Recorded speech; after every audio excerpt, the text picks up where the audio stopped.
Indonesia. Hai pemirsa, ketemu lagi di Hai Indonesia ya. Betul banget. Yes, seperti biasa kita akan berbagi cerita dan berita untuk Indonesia lebih baik. Yaps, ya kita ketemu lagi sama Nuka Azuta di sini pasti dan juga ada. Saya Ditan Sudiro dengan jas warna abu-abu kan?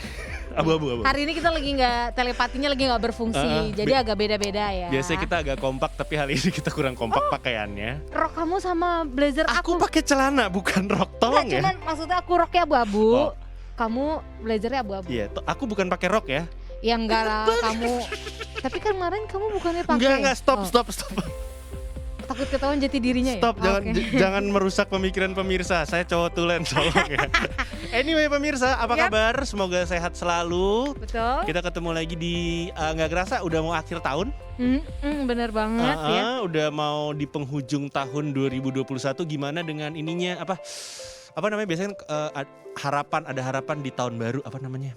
Iya. Iya tuh harapan di tahun 2021 ini apakah sudah tercapai semua? Atau mungkin ya belum sih, tapi aku berharap bisa tercapai di tahun depan kemudiannya bahkan lebih baik gitu. Betul.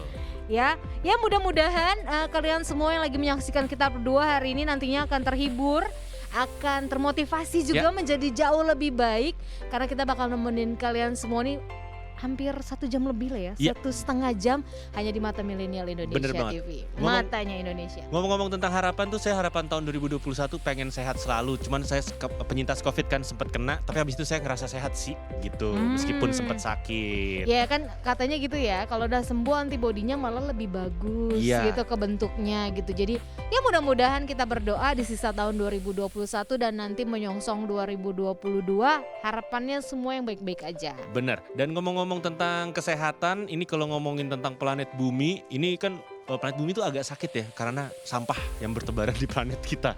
Duh, Bo, kamu tahu nggak? Nggak enaknya tinggal di Bekasi. Bantar Gebang. Banyak kan? Iya. Apalagi kalau pulang malam, kita keluarnya tol Bekasi Barat kan. Ketemu truk. Nah, truk-truk yang mau arah ke Bantar Gebang, buka jendela, mamam deh tuh baunya. Gitu ya.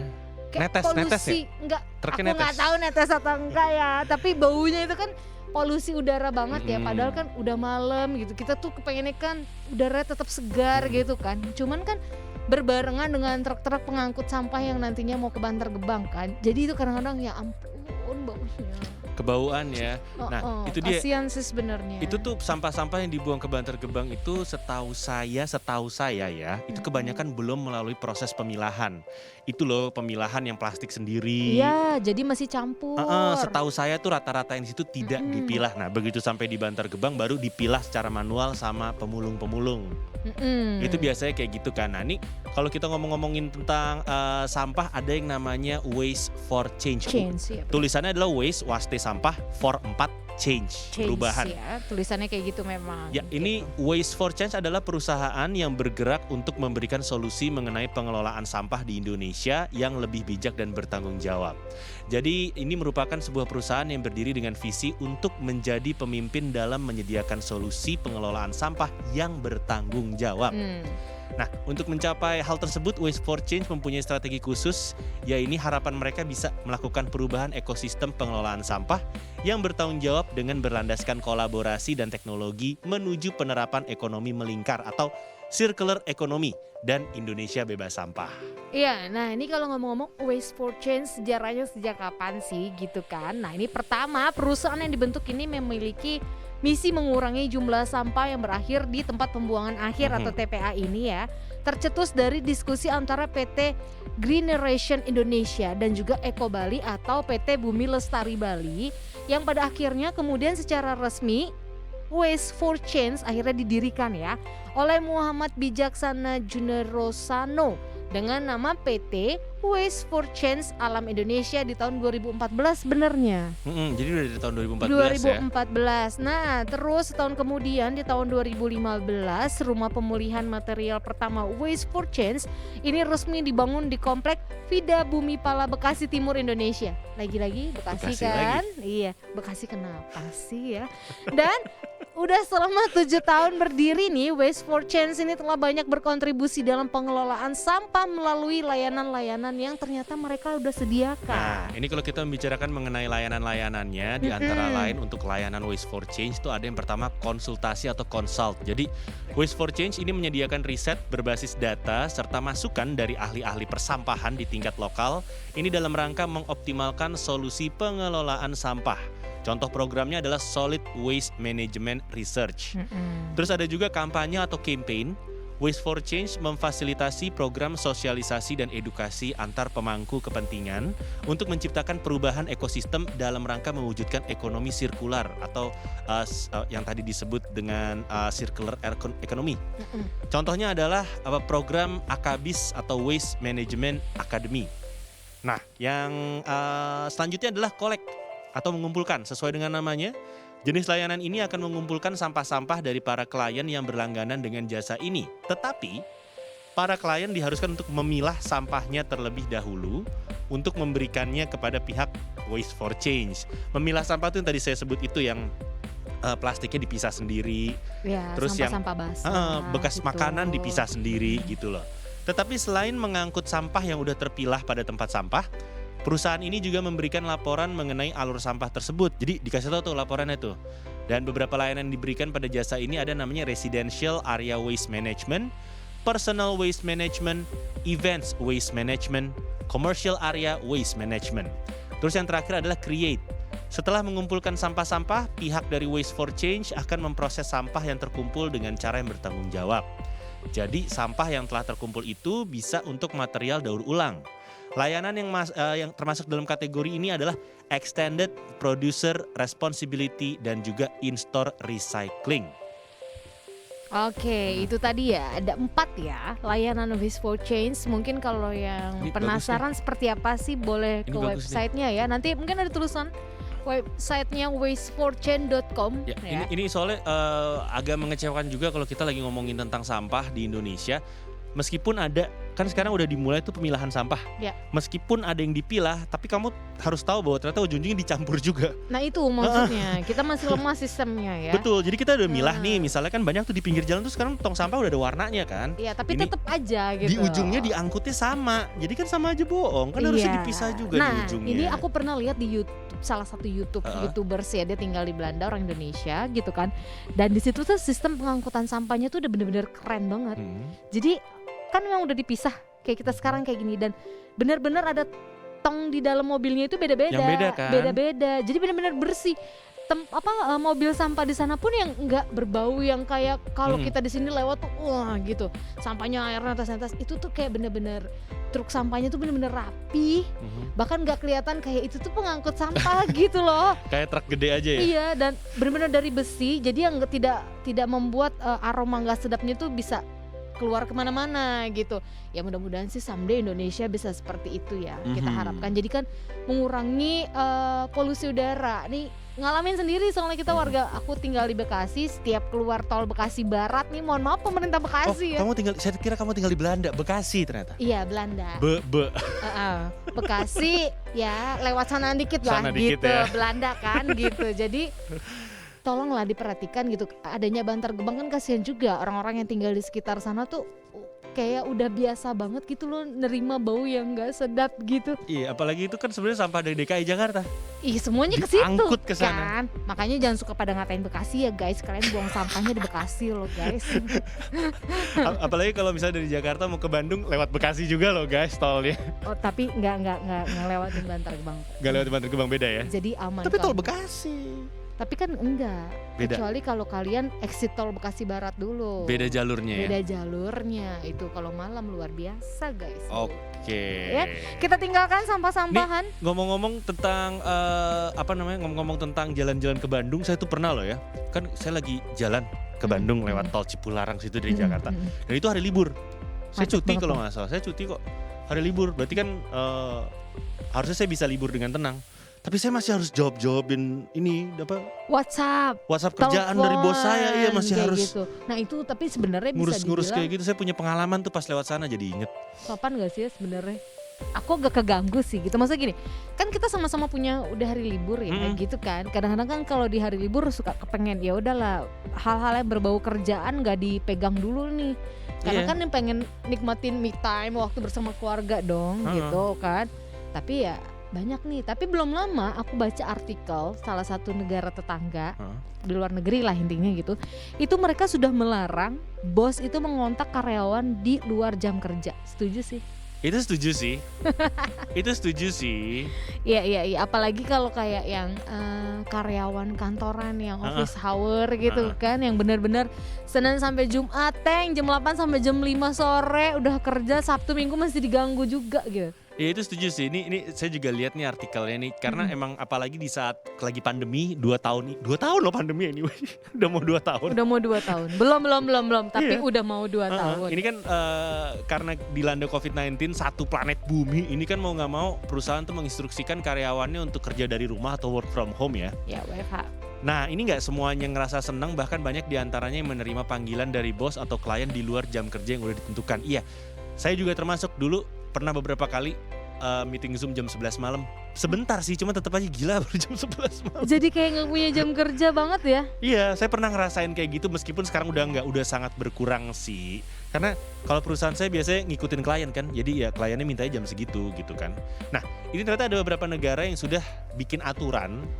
Mereka mempertimbangkan untuk menghormati waktu istirahat para pekerja dengan membatasi komunikasi di luar jam kerja dengan menggunakan undang-undang. Jadi guys, ada undang-undangnya guys. Ini di beberapa negara menetapkan undang-undang untuk melarang bos menghubungi pekerja di luar jam kerja. Negara yang pertama adalah Portugal. Oh iya, betul. Jadi di Eropa, di Portugal ini sudah mengesahkan undang-undang yang melarang bos menghubungi karyawannya di luar jam kerja lewat telepon, pesan maupun email. Kalau menurut saya email nggak apa-apa sih, asal boleh dibalasnya setelah. Ya nanti. Kalau menurut saya ya gitu. Terus ini per tanggal 11 November 2021 di Portugal, majikan harus menghormati privasi pekerja termasuk waktu istirahat dan waktu keluarga. Pelanggaran apapun merupakan pelanggaran serius dan bisa mengakibatkan denda. Gitu, dan ternyata nih ya, kebijakan baru di negara Portugal ini adalah menjadi bagian dari undang-undang yang mengatur work from home. Jadi udah ada undang-undangnya untuk WFH. Karyawan memiliki hak untuk memilih keluar dari pekerjaan jarak jauh jika mereka menginginkannya, tetapi mereka juga bisa meminta peraturan tersebut jika sesuai dengan pekerjaan mereka. Gitu, disesuaikan jadinya. Iya, benar-benar. Yang kedua nih tadi kan Portugal ya. Terus sekarang kita ke Perancis guys. Ternyata dia juga udah ada undang-undang perburuhan nih yang sudah berlaku mulai 1 Januari 2017 lalu bahkan ya, yang memberikan karyawan hak untuk memutuskan sambungan dari email, smartphone, dan juga perangkat elektronik lainnya begitu hari kerja mereka berakhir. Jadi mereka gak punya kewajiban tuh ya untuk menyalakan itu, jadi nggak apa-apa. Dan di mana aturan tersebut mengharuskan perusahaan dengan 50 atau lebih karyawan untuk menegosiasikan pedoman email baru di luar kantor dengan stafnya ya. Terus perusahaan memiliki kewajiban untuk mengatur penggunaan email untuk memastikan karyawannya mendapatkan istirahat dari kantor. Jika manajemen dan staf tidak dapat menyetujuinya, maka perusahaan harus menerbitkan piagam untuk menentukan dan mengatur kapan karyawan harus dapat berhenti bekerja. Oh sebenarnya sih ini lebih fleksibel nih. lebih fleksibel. Iya, jadi ketentuan kantor dan karyawan ya, lu maunya gimana nih anaknya nih, jadi ya kan? dibikin piagam atau aturan sendiri. Iya. Oke, kalau lu Sabtu Minggu masih bisa gue ganggu, berarti di hari lain gue Ditulis. longgarin nih kerjaan lo. Ibaratnya gitu Ibaratnya ya. gitu. Oke. Dan selanjutnya dari negara Spanyol, ini masih dari kompas.com, berdasarkan kita ambil dari halaman SHRM. Jadi ada sebuah hukum perlindungan data Spanyol memberikan hal digital untuk karyawan dan bosnya, termasuk hak pekerja untuk melepaskan semua perangkat digital. Hak digital maksudnya.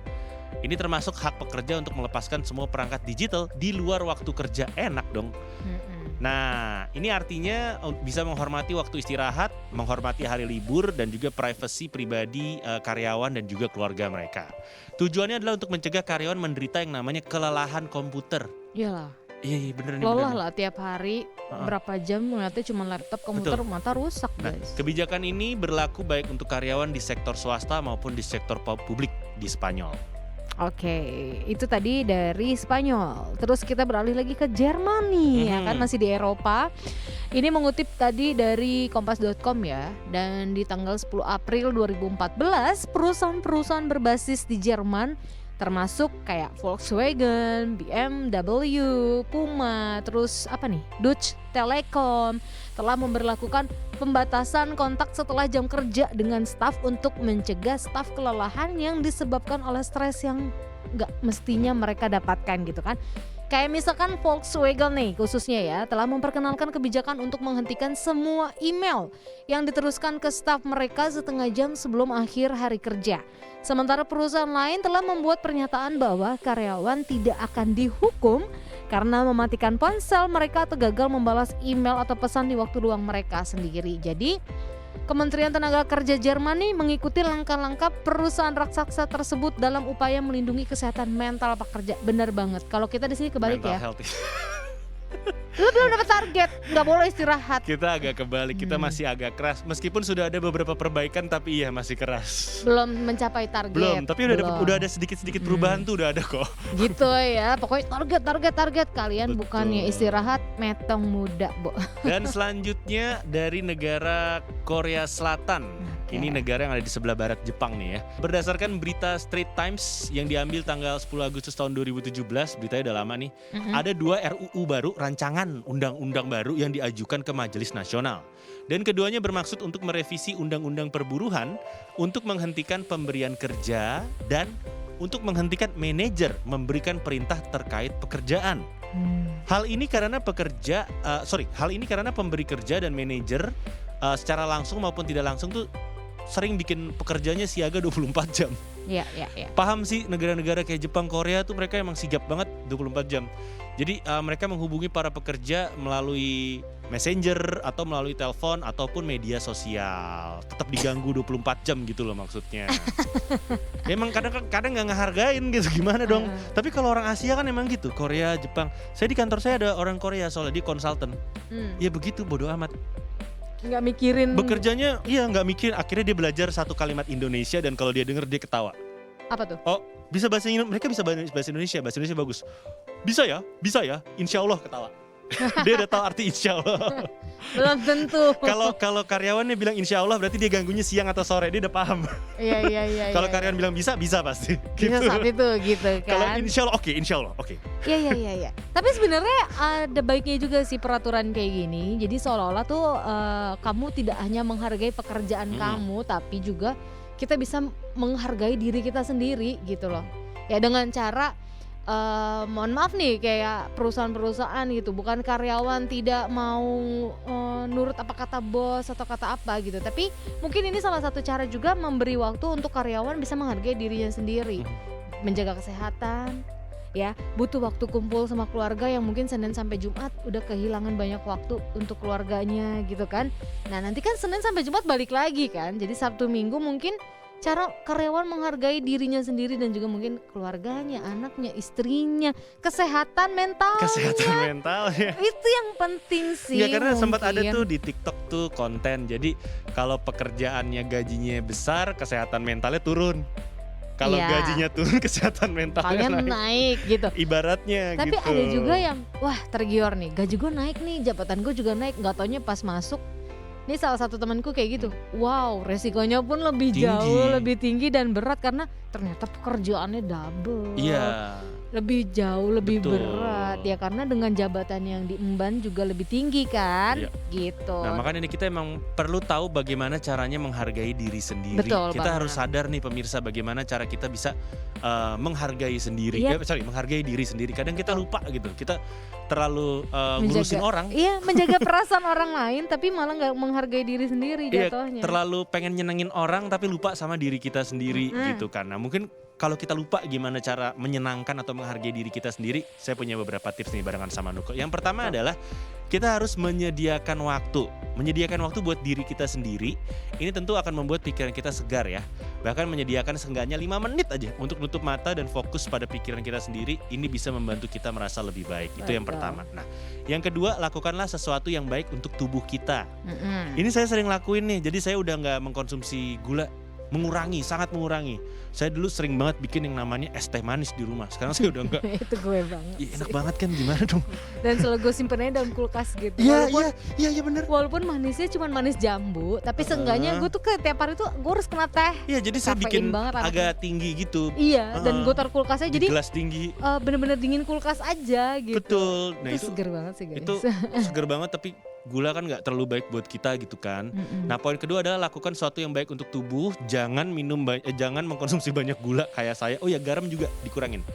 Emang kalau ngomongin kesakitan yang kita rasain di tubuh kita tuh, kita suka gampang mengabaikannya. Besok sembuh, nggak apa-apa. Besok bisa sembuh, besok nggak apa-apa kok. Nah, coba deh kalau misalnya badan lagi nggak enak. Nih maksud badan nggak enak tuh kayak kebanyakan kerja, badannya sakit gitu kan.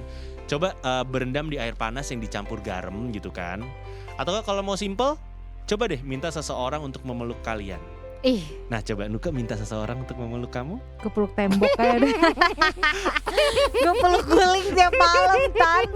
Pakai dibahas ya, itu peluk memeluk gitu. Gitu. Dan atau nggak bisa juga melakukan stretching atau peregangan. Saya sering banget kalau lagi syuting. Ya. Kalau kamera lagi ke Nuka, saya stretching sendiri. Iya, gitu deh ya guys Gitu. ya. Tapi kalau paling simpel menurut saya peluk peluk pasangan atau orang tua.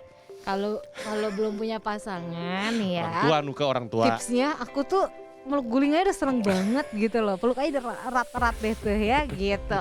Karena memang ini bersangkutan dengan poin yang selanjutnya. Kita harus bisa buat diri kita sendiri nih merasa nyaman. Oke. Nyaman dengan apa yang kamu lakukan. Terus misalkan tadi tuh minum teh hangat, tapi kalau kita kan suka dingin-dingin ya. Tidur dengan bantal dan juga guling, selimut yang nyaman, Itu itu juga bisa enak bikin rileks loh gitu kan. Jadi kamu menghargai waktu kamu, kayak bener-bener tidur kamu tuh gak keburu-buru yang aduh besok bangun pagi, aduh gitu. Tapi dinikmatin gitu. Terus makan yang apa yang memang kamu suka, lagi kepengen makan sushi misalkan, ya udah gitu. Enjoy.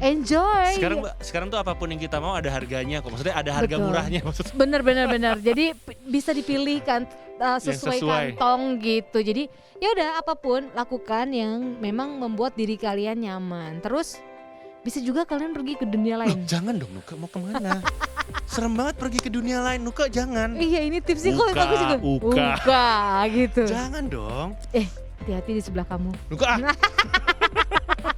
tolong ya. Bukan maksudnya dunia lain nih gini. Karena kan biasanya kamu sehari-hari mungkin di depan laptop aja kerja kan. Oke, cari dunia lain. Misalkan kayak nonton film. Yang biasanya kamu nonton film sebulan sekali, ini gak ada salah tiap minggu. Atau bisa berlangganan, misalkan kayak OTT banyak tuh kayak Netflix, WeTV atau yang sebagainya deh gitu. Terus atau kamu bisa ke perpustakaan baca buku yang Bisa. beda dengan dunia yang biasanya kamu lakukan gitu loh. Jadi maksud dunia lain tuh itu Ditan ya, bukan ketemu hantu-hantuan. Iya, uka-uka saya pikir ya aduh. Tapi nggak apa-apa sih kalau memang kalian mau kayak youtubers itu Oh kan. iya, yang nyari-nyari hantu-hantu ya. Rumah kosong uji nyali sendiri, kalau nggak kuat ya udah pulang. Kalau menurut kalian itu menyenangkan, it's It's okay. okay, lakukan. Tapi jangan ajak saya. Iya, Nuka jangan. mungkin mau ikut? Nggak ada pada gue kesurupan. Enggak ya, jangan repot ya. Oke, Betul. dan hal selanjutnya adalah suka saya lakukan. Melakukan sesuatu yang konyol. Jadi ada unsur Having fun.